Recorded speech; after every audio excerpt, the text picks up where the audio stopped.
Hello दोस्तों, शैतानपुर में आपका स्वागत है। कहा जाता है कि हम जो कल्पना करते हैं अक्सर वही अपने सपनों में भी देखते हैं।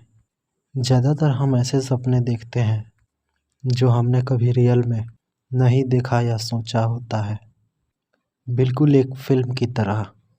लेकिन साइंस की नज़र से देखें तो सपने हमारे अचेतन मन की उत्पाद होती है। दिन में हम जो भी देखते, सुनते और सोचते हैं अक्सर वही रात को हमारे सपनों में आता है। रात को बंद आँखों के सामने हमारे सामने घूमता रहता है। लेकिन उन सपनों का क्या, जिन्हें देख के हम सारी रात सिहरन में ही गुजार देते हैं, जिन्हें देखने के बाद आँखों से नींदें उड़ जाती हैं।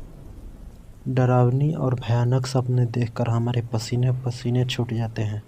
अगर आप भी उन्हीं लोगों में से एक हैं जिनके सपनों में भूत प्रेत या आत्माएं आती हैं और आपको पता नहीं होता कि ऐसा क्यों हो रहा है, तो इसका जवाब हमारी आज की इस कहानी में है। तो दोस्तों, अगर आपने अभी तक हमारे चैनल को सब्सक्राइब नहीं किया है तो सब्सक्राइब के लाल बटन को दबा के घंटी को ऑल पर सेलेक्ट कर दें, ताकि हमारी आने वाली सारी वीडियो सबसे पहले आप तक पहुंच सके। चलिए चलते हैं हम आज की अपनी कहानी की ओर। हेलो दोस्तों, मेरा नाम साहिल है और मैं दिल्ली का रहने वाला हूँ। ये बात करीब फरवरी 2021 की है, जब मैं लॉकडाउन में अपने घर गया था। माफ़ करिए, मगर मैं अपने गांव का नाम नहीं बता सकता। मेरे गांव में हमारा एक पुराना घर भी था, जो एक कब्रिस्तान के कुछ दूरी पर पड़ता था, और उस घर में रहना मुझे बहुत पसंद था। बहुत अच्छा और शांति महसूस होता था मुझे उस रूम में, जो उस घर के आखिरी माले पर था। जब भी मैं गांव आता तो रात को वहीं जाकर सोता था, और इस बार भी मैं वहीं सोने वाला था। लेकिन मेरे घर वालों ने मुझे इस बार वहाँ जाने से मना कर दिया। पता नहीं क्यों, पर यह बात मुझे थोड़ी अजीब लगी। मैंने सभी से पूछा भी कि मैं वहाँ क्यों नहीं जा सकता, पर किसी ने कोई जवाब नहीं दिया। तो मैं चुपचाप इसी घर में ही रात को सो गया। सुबह होते ही मैं सबसे पहले रेडी होकर अपने दोस्तों से मिलने गया। दोस्तों से मिलते हुए, बातें करते हुए मुझे बहुत अच्छा लग रहा था। काफ़ी दिनों के बाद हम लोग मिले थे। लेकिन जब मैंने एक नज़र उठाकर अपनी प्रिया के बारे में पूछा तो सभी दोस्तों ने घबराते हुए कहा कि वो तो अपने मामा के घर गई है, कुछ दिनों में वापस आ जाएगी। खैर, उस दिन हम लोगों ने बहुत मस्तियाँ की। मैं आपको बता दूं कि मैं प्रिया से बहुत प्यार करता हूँ। उसके लिए कुछ भी कर सकता हूँ, और वो भी मुझसे उतना ही प्यार करती है। दोस्तों के साथ घूमते घूमते कब शाम से रात हो गई पता ही नहीं चला। मेरा एक दोस्त मुझे मेरे घर तक छोड़ गया। आज मेरे घर वालों ने मेरा बिस्तर पहले ही रेडी किया हुआ था, लेकिन मैं चुपचाप अपना बिस्तर उठाकर छुपते हुए पुराने घर चला गया। वहाँ करीब रात के 11 बजे मुझे नींद आने लगी थी और मैं धीरे धीरे सो गया। आँख बंद होते ही मेरे मन में अजीब से ख्याल आने लगे। कुछ परछाइयाँ भी दिखाई दे रही थी, जो कि काली परछाई थी। मुझे अंदर से घुटन महसूस होने लगी। लेकिन तभी मुझे एक रोने की आवाज़ सुनाई दी, जो प्रिया की लग रही थी। मैं उस वक्त काफ़ी घबराया हुआ था, पर अपनी आँखों को नहीं खोल पा रहा था। तभी मैंने सपने में देखा कि मैं वहीं पर खड़ा हूँ जहाँ मैं सोया हुआ था, और प्रिया की आवाज़ सुन रहा था। तभी प्रिया मेरे सामने आ गई और मुझे देखकर ज़ोर ज़ोर से रोने लगी। उसे रोते देख मेरी आंखों में भी आंसू आ गए थे। लेकिन तभी उसने कहा, साहिल, मुझे माफ़ कर देना। अब मैं तुम्हारी कभी नहीं हो सकती। अब हम इस ज़िंदगी में एक नहीं हो सकते। पर क्यों? मैंने पूछा। मेरे साथ चलो। वो मुझे कब्रिस्तान में ले गई और एक कब्र के पास खड़ा कर दिया, जिस पर लिखा था प्रिया। कब्र पर प्रिया नाम लिखा देखते ही मेरी नींद अचानक से खुल गई। उसके बाद मुझे कभी नींद ही नहीं आई। पूरी रात मैं यही सोचता रहा कि ये सब क्या था, इन सब का क्या मतलब है। हाँ, यही सोच रहा था मैं रात भर। सुबह होते ही मैंने प्रिया के गांव जाने का फ़ैसला किया। अपनी बाइक लेकर मैं उसके गांव गया। तभी उसके घर के बगल वाले चाचा ने मुझे बाइक पर आते देखा और मुझे अपने पास बुलाया। मैंने उनके पास जाकर नमस्ते किया और उनसे प्रिया के बारे में पूछा। जैसे ही मैंने पूछा प्रिया के बारे में तो उनकी आंखों में आंसू आ गए। ये देख मैं काफ़ी डर गया था। मैंने उनसे पूछा, प्रिया के बारे में आप क्या जानते हैं, बताइए मुझे।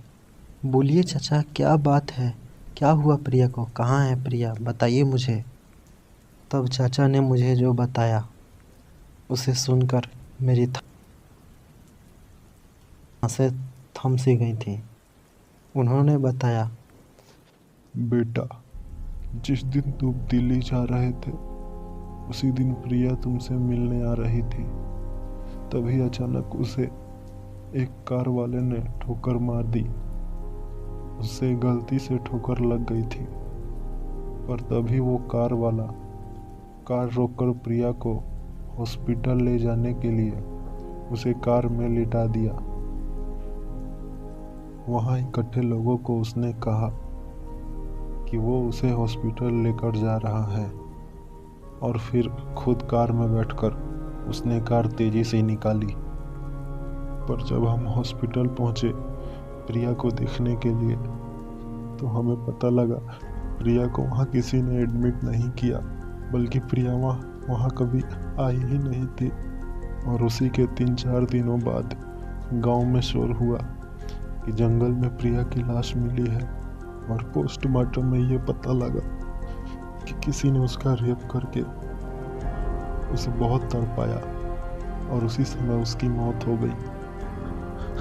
और प्रिया के 13वें के दिन पता लगा कि किसी ने उस कार वाले को भी बहुत बेरहमी से मार डाला और उसकी लाश भी वहीं मिली थी जहां प्रिया की लाश मिली।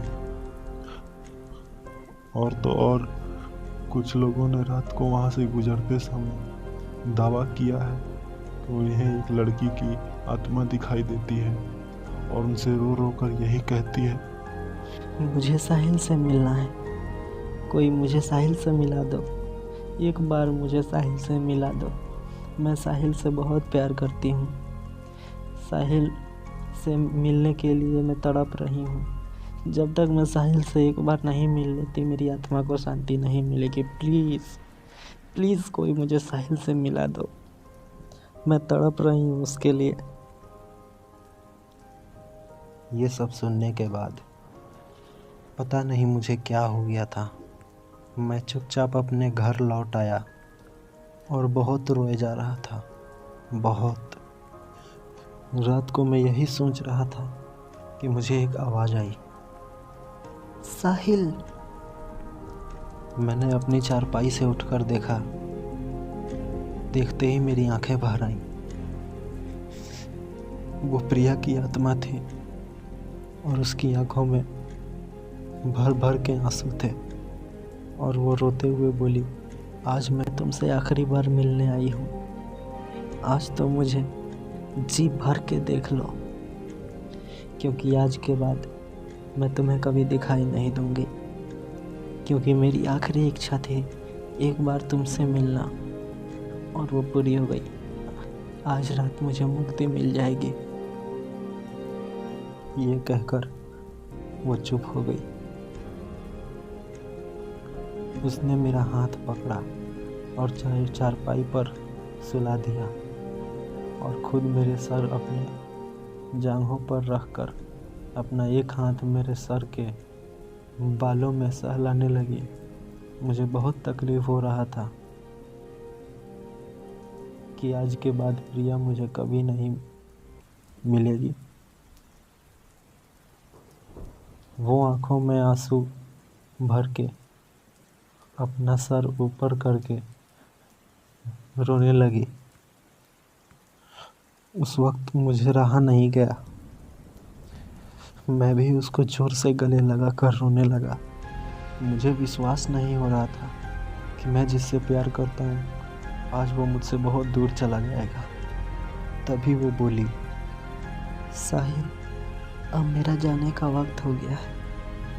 अब मुझे जाना होगा साहिल, मुझे जाना होगा। इतना सुनते ही मुझे झटका लगा। मैं वहीं घुटनों के बल बैठकर जोर जोर से माथा पीट पीट के रोने लगा। जाते जाते उसने आखिरी बार मुझसे कहा, तुम चिंता मत करो, मैं हमेशा तुम्हारे साथ तुम्हारे पास ही रहूँगी। इतना कहकर उसने अलविदा कह दिया और फिर वो सितारों में बदलकर आसमान की ओर चली गई। आज भी जब उस पल को मैं याद करता हूँ जिस दिन वो मुझसे दूर हुई थी, मेरा दिल जोर से धड़कने लगता है और मेरी आंखें भर आती हैं। मैं दुआ करता हूँ कि कभी किसी प्रेमी जोड़े के साथ ऐसा ना हो। तो दोस्तों, कैसी लगी हमारी आज की कहानी? आशा करता हूँ आप सबको पसंद आई होगी। तो दोस्तों, ये कहानी साबित करती है कि सपने बेवजह नहीं आते। हर सपने का कोई ना कोई कारण होता है। आपके भी उन सपनों का कोई ना कोई कारण होगा जो आपको हर पल, हर समय, हर वक्त परेशान रखता होगा। तो आज के लिए बस इतना ही। अगर कहानी आपको पसंद आई तो लाइक ज़रूर करें और कमेंट में हमें ज़रूर बताएं कि हमारी कहानी कैसी है। और अगर आप भी चाहते हैं कि आपकी कहानियाँ सभी को सुनने को मिले